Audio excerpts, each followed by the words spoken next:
Now, speaking of the global marketplace, global smartphone marketplace, I got this article here. India tops the world for smartphone data usage. So we talked about it here on the show before how a big piece of our viewership here in this channel on Box Therapy is coming from India. And it turns out that people in India are using a tremendous amount of mobile data for their smartphone consumption, as opposed to like Wi-Fi or something like that. So the highest average monthly mobile data usage per smartphone in the group polled there is India with 9.8 gigabytes per user. And this is a report from mobile networking and telecommunications company Ericsson. They do a yearly report on this apparently.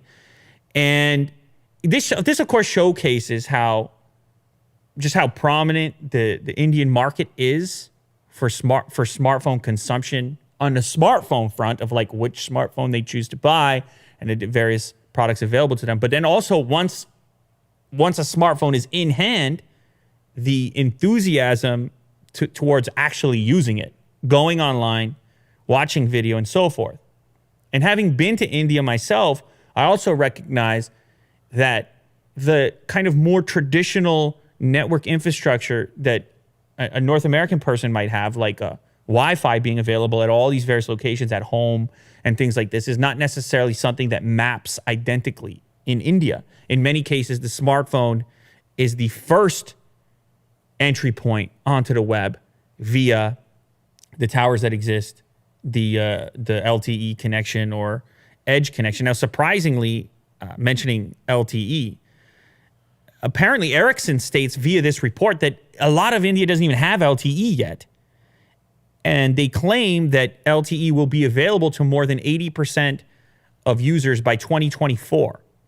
And they think when that change takes place, that same 9.8 gigabyte consumption could go up to 18 gigs per smartphone strictly over the cellular network. So that's a significant amount of data. It's a lot of YouTube. It's a lot of streaming. It's a lot of music. It's a lot of stuff. I don't know. How much data are you using currently? Do you know? Will? Gosh, I don't know. I think my gig is like my cap is like 5 gigs. 5 gigs. I mean, I'm pretty close to work here, so I mean, I don't use a lot of gigs. Yeah, and yeah. So you're 3. Kirk's saying he's 3 gigs. Will's got 5 gig cap. I recently upgraded mine, but I have a number of lines on mine, so I haven't really broke out how much I use personally. It's probably somewhere in the 5 gig territory too. But like you said, if I'm here at home, I'm flipping to Wi-Fi. Wi-Fi, yeah. It's going to be faster anyways, most of the time. And it's just happening automatically. I don't even think about it. And then a lot of also, I should mention, just different devices. My smartphone is not my exclusive computing device. So I jump on here, right, stream on TV, and various other places. So it's kind of distributed amongst different devices. If all my data usage was on one device, I could see that number going up substantially. So anyhow, despite the rapid growth in LTE contracts, half the users in India are currently still on Edge and GSM, which is pretty wild, right? Half the users. Now, I guess our Indian audience here can tell us whatever they're dealing with in terms of connection speed. But imagine it was the only connection you had, and it happened to be Edge or GSM. That'd be a scary situation, obviously. But I have to say, I'm not surprised by this figure for all those reasons that I just mentioned. Apparently, another issue listed in this same article here, this is via Android Police, is that there's something else plaguing the Indian market, which is smartphone theft. Apparently, there's no IMEI database in place where victims can have their phone's identifiers blacklisted. We have those things in place in other markets, and it's common practice elsewhere. But until that happens, it's really easy for someone to steal a smartphone, pop a SIM in, and just carry on using it. Now, Will's got an article here stating how India's mobile data is cheapest globally as well. So there's this cool infograph here stating that India is 0.02 cents. What is that, per gigabyte? Get out of Yeah, here. per gig. No. Yeah. Really? No. The gig is over there. Wait a second. Cost of 1 gigabyte of data, 2 cents? That's incredible. If that's true, that's incredible. Anyway, this particular infographic is stating that's the case. In the US, that same gigabyte, $12.37. I guess this is against an average, global average, falling at 8.5. The source here is cable.co.uk.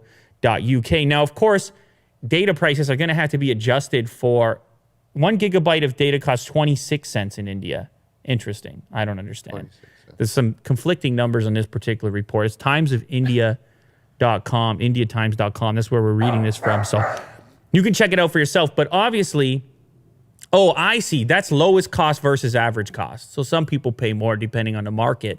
But keep in mind, these things have to be adjusted for the local markets because otherwise they're not going to be affordable at all if you have to adjust for the income level of these various different places and so on and so forth. But it is interesting to see that list, see the US cost of data so much higher than in India. Interesting stuff. But anyhow, for the time being, lots of data being utilized in India, cheap data relative to the global market, and it's expected to increase as those connections get faster and they move to LTE. And I think it's all good news, especially if you happen to be a viewer here. You move to LTE, all of a sudden, you're trying to stream this show here on YouTube? Nightmare right now. GSM? 144p? Or pixels. Yeah, you can't even see this right now if that's the case. So LTE for all. There we go.